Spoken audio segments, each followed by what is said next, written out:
Can you please state your name? My name is Kiara Rivera. So, Kiara, could you tell me a little bit of your childhood? What was it like growing up? Where did you grow up, for example? I grew up in rural Arecibo. I live with my mom and my grandparents, my grandfather, my grandmother, my younger brother. His name's Jeremy. Well, I was the only girl around in rural Arecibo, our little town. So what was that like? So it basically means that I used to spend, like early childhood, I used to spend all my time at home because my mom would always be working. So I stayed with my grandma, and my grandma wouldn't let me play with the boys because it was like, no, you're a young lady. You're supposed to be here, help me cook, help me clean. But I was never that type of girl. So I'd always find a way to leave, and my grandfather would always be, there's like a tiny farm that's my grandfather's. So I would always join him and then help him with the chickens, the bunnies. There was guinea pigs everywhere. So it was basically me helping him deal with that. So, what did your mother work on? What was her job? I think then it was, she worked for, what's it called?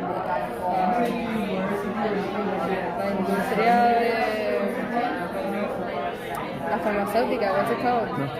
So your mother worked in pharmaceutics? Yeah, my mom.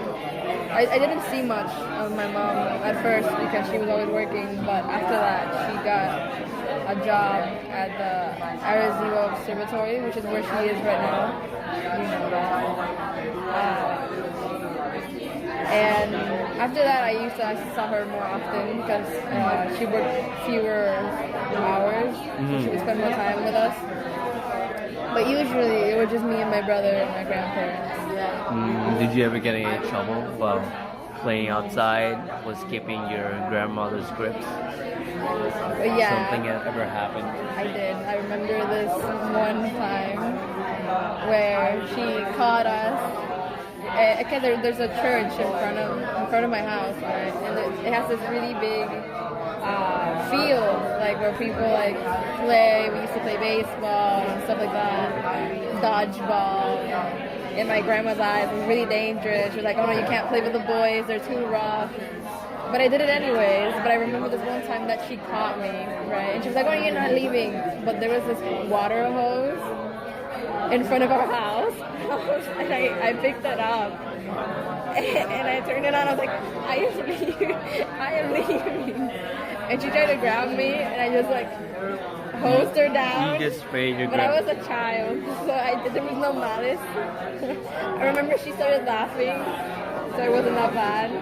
So I had this moment of rebellion. So at least you took it well. Yeah, exactly. And after that, she used to let me play with them more often. And I was the only girl, so everyone kind of treated me like one of the guys. So it was kind of dynamic. And then as I grew up, I used to convince them to play with dolls with me, like the neighborhood kids. And I would give them little dolls, and I'm like, "Yeah, you're gonna be a Stacy from around the block." And they would play around. They would even do the voices. Ooh. So, was there any particular cousin, like family members that you used to hang out a lot with, apart from boys in the neighborhood? Like, so someone, like a close cousin you had? The thing about where I live is that basically all my mom's side of the family lives around. Okay. So I live in my grandma's house, and the second story of the house is where my uncle lives with my two cousins, boy cousins. Next door I had two other cousins, three actually. And down the street, my grandpa's brother was there with his kids and his, you know. So basically everyone was there. The only people that don't live in Arecibo are two of my aunts. One of them who lives in Camuy, actually really close to where you live. the other one who lives in Natillo. Then they all have kids. Wow. It's a pretty big family. Okay. So, what high school did you attend? I used to go to school in Arecibo. I moved a lot. I moved from school a lot. So I started in this little private school down. I don't know if you know where it is. It's next to like a gas station. It's this like evangelical type, religious private school. And then after I moved to school in Atillo, and then I moved to a school in Camoy, and then I moved back to Atillo. Was there a reason why you always moved? My mom always thought that she could get like a better school for us. Okay. And it was just my mom taking care of us. Okay. She never wanted me to. I don't really know. I guess she just wanted, because my cousins used to go to school nearby. There was this little school next to where we live in Arecibo, but it usually had shootings. People would just do a drive. Yeah, it was really dangerous. Yeah, it was pretty dangerous. So she always wanted something really safe, like something that maybe she didn't have growing up. Yeah. Well, was there any particular school you liked, essentially, that you didn't want to leave, that you grew more friends that you would love to leave? I remember that the first school I went to, since I thought I'd spent all my years there, because it was a school that went from kindergarten to 12th grade. So basically I could have stayed there my whole school life. So I always thought that was the plan. So I remember that I left around 3rd grade, and I had these 2 friends that were my best friends. And in my mind, kids are always I'm never leaving you. You're my best friend. And I remember that at first that was really hard for me, because when I moved to the school in Atillo, I always wanted to go back and visit. And at first it was really cool, because you kind of feel like a celebrity coming back, and it was oh my God, Fulanita's back, and some of that. And it felt nice that people, missed you. Yeah. But I also remember that after a few visits, I started feeling there were new kids in the school, and I started feeling like I didn't belong there anymore. So I stopped visiting, and I remember that it was really hard for me, thinking that they would move on without me. Yeah. So basically after that, every time I moved from a school, I always knew that it was temporary, that I couldn't, get attached to people. Do you have It's kind of depressing, but yeah. Do you have any fond memories of an instance, something that happened in school? Whether it was in that school? Something shocking, something that has never happened again? I remember, from any school? Yes, from any school, or that school in particular. Do you remember anything? I remember that in the school in Atillo, I used to get bullied, not bullied, but there was this kid that always would make fun of me and be a jerk. But at first, I was no, I shouldn't confront him about it, because my mom was always we deal with things, we avoid stuff like that. But I remember that something happened. I don't remember what it was. Yeah. But I remember that. Oh yeah, I'm not sure if this is appropriate, but I punched him. And I broke his nose, and he fell backwards, and I remember that. Yeah, it's kind of, I'm not a violent person, but I remember that in that moment, he was messing with me, and he got really close to me, oh my God, what are you gonna do about it? He was pushing my buttons, and I punched him. I broke his nose, and he was really dramatic. He fell back, and he was oh my God, you broke my nose, and he was bleeding, and making this huge big deal about it. And then we got dragged back to the school had this little infirmary. Yeah. and we were there, and they were like, "Why did you do that? Why did you punch him?" And I was like, "He was messing with me," and they didn't do anything to me because they knew that he was kind of, He had a reputation. Yeah, he had a reputation, so he didn't punish me or anything. But I remember that after that, no one would mess with me. So you had a reputation. Yeah, now. after that, yeah, I guess. So do you have any hobbies that you currently do? So sports, instruments. Well, I was playing? never a sports type of gal. I remember that my friends used to play a lot of sports. I played soccer briefly, but it never really stick. My brother's more of a athlete, so I was more school stuff. I always read a bunch. I remember that there was this one English teacher, her name was Miss Rosario, and she was like my favorite teacher. And she would give me extra stuff to read. Like, I was always really excited of like new stuff. And I remember that the first book that I ever read was like Tales of a Fourth Grade Nothing, and it was great. It's about this like little kid who has like this.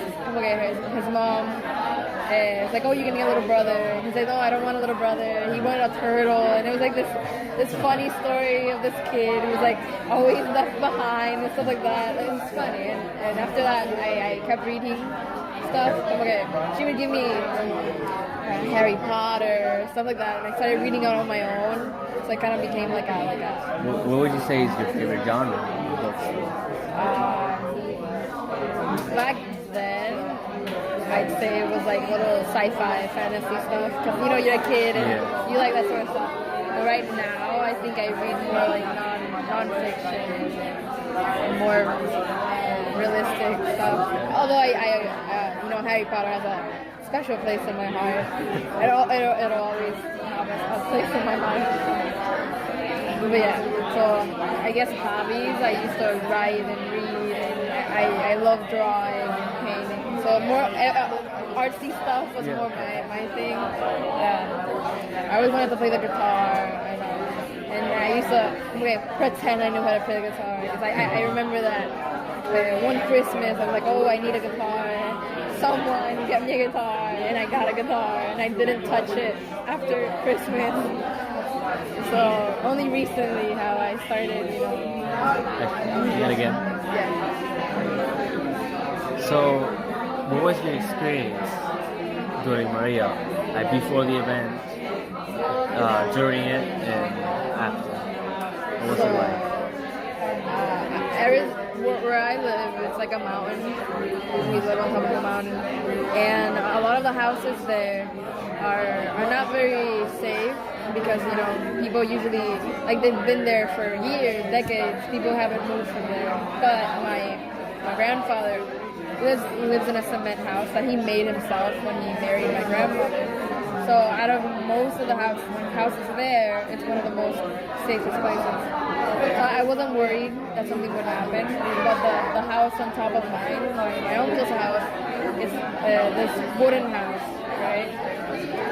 And the day before the hurricane, my uncle was really worried because he thought that the hurricane would knock it out, because he remembered that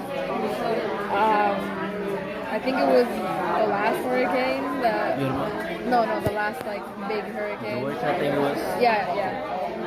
He said that he spent the hurricane in my grandfather's house, the first floor, and he was really scared that something like that would happen. And the roof had come off. It had already gotten ruined before. Yeah. So he was worried that it would happen again. So all of his family, my uncle lives with his wife and 2 kids. They all crammed into my grandpa's house. So it was all of us in the first floor, and we were really. And I remember that the day before, he had these really long yellow ropes, so he threw them around the house. Okay. And again, you don't get it because my uncle is like this handyman. No, I get what he's doing. Yeah, so he got these little metal circle thingies that he nailed to the. So he's holding the house down with the ropes. Yeah. He was putting bolts on the floor Yeah. essentially to hold the house down. Yeah, because his roof is like zinc. That's all I can sink. Oh yeah, see. Yeah. So he tied it down. So it was relatively, safe now. So he was a little less worried. So when we all came to the house, it wasn't that bad. We actually didn't think that the hurricane would be that bad. But then it started and it was really loud, and where I live there's a bunch of trees everywhere, so the wind was like moving them. We heard all the trees come down and stuff went flying. Next door the house got like flooded, and I remember that in the little breaks, how it had like little breaks? Yes. It was really strong, and then it calmed down a bit. I remember that people would scream at each other, como que, are you okay? Or do you need anything? Or did your house blow? Como que stuff happened to your house and stuff like that. But the people around us didn't, like nothing happened to them. Like the immediate family. And so we were relatively fine, and then the hurricane passed, and then we finally went out. Because there's a little porch, and since the hurricane was coming from the other side, we could actually be in the porch and not, and it wasn't dangerous. So we could see everything that was happening from the porch in front of my grandpa's house. And in one of the little breaks, we actually went outside into the street, and we saw that part of my uncle's house had some of it had fallen. Collapsed? Yeah, but not a lot. It was like a chunk of roof. But it wasn't that serious. So he was like, thank God, nothing happened. And I remember that one point, they were really worried that some of the stuff that was flying, like rocks and stuff, would smash the windows of the cars that were parked up front. Yeah. So, but thankfully nothing happened. After that, after the hurricane, we saw a bunch of people going up and down the street, checking up on their neighbors. And I remember that one man lost his house, and we could see it because it's on the mountain besides our mountain. Yeah. So we could see it from afar how the house had all crumbled down, and it was laying in bits and pieces around the whole forest. So yeah, but thankfully nothing happened to my family. And then a few days later, my aunts managed somehow to get to our house to check up on us, and they were okay. So usually the worst part, I guess, was the whole lines for gas and the whole water thing. Because at some point, I remember that they opened up like this communal hose for everyone to get water. Yeah. So before that it was hard, but after that it wasn't that bad. So, and what's your day-to-day life? Like, what did you do to entertain yourself? Find something to do? Thankfully, I had, how you buy books, and then you're like, oh, I'm totally going to read it, but you don't, and you find other books and you buy them as well. Yeah. So I had a bunch of accumulated books that I hadn't read. So I read all of them. I read one per day, one for 2 days. I was all day reading. That's basically my day-to-day. I used to go with my mom because we have a house in Atillo, and that's where the dogs spent the hurricane. So we went there to feed the dogs, and we went back, stuff like that. So that was like the day-to-day. I helped clean around my house, like all the trees that crashed, all the leaves, stuff like that. But it was pretty tame. I didn't do anything like, important. I remember that I didn't know anything about my friends back in Maya West, so I was kind of worried. Because I remember that my best friend, Adriana, was here in her house in Maya West. I remember that her cat was sick, had like something in its, I don't remember what it was, I think it was piedra. So her cat was dying. And she had taken him to like a vet place in Atillo. So after the hurricane, like after everything or before? Before. The cat spent the hurricane in Atillo while she was in Maya West, and I didn't know anything about her. But I was worried because But I remember that when I first got Signal, I used to call her, like call all my friends to see if anyone would answer. And then when she finally did, I was really excited, and she was fine. And her cat had died and a bunch of stuff, but she was fine. Like considering she could have died, it wasn't that big of a deal. I remember that it was really like it was one of like the happy How long did it take you to go to my West? Yes, going to your friends. No, I didn't see her till later. And then when I talked to her on the phone, she told me that a few days after the hurricane, she actually traveled from Maya West to Arecibo to find my house. Instead of living in a mountain, she never actually got to my house. Like she was around. So she went. Yeah, she went to check up on me, and I felt so nice, and I was like, oh my god, I love you, man. but yeah, I only got to see her after I went to check up on my apartment in Maya West. That was months later. That was months later. Like, yeah. What was and it like? Ironically, my house in Maya West had water and electricity literally the week after the hurricane passed. Wow. So it was ridiculous. It was ridiculous because at home we didn't have electricity, we didn't have water, we didn't have anything. And here in Maya West, it had everything.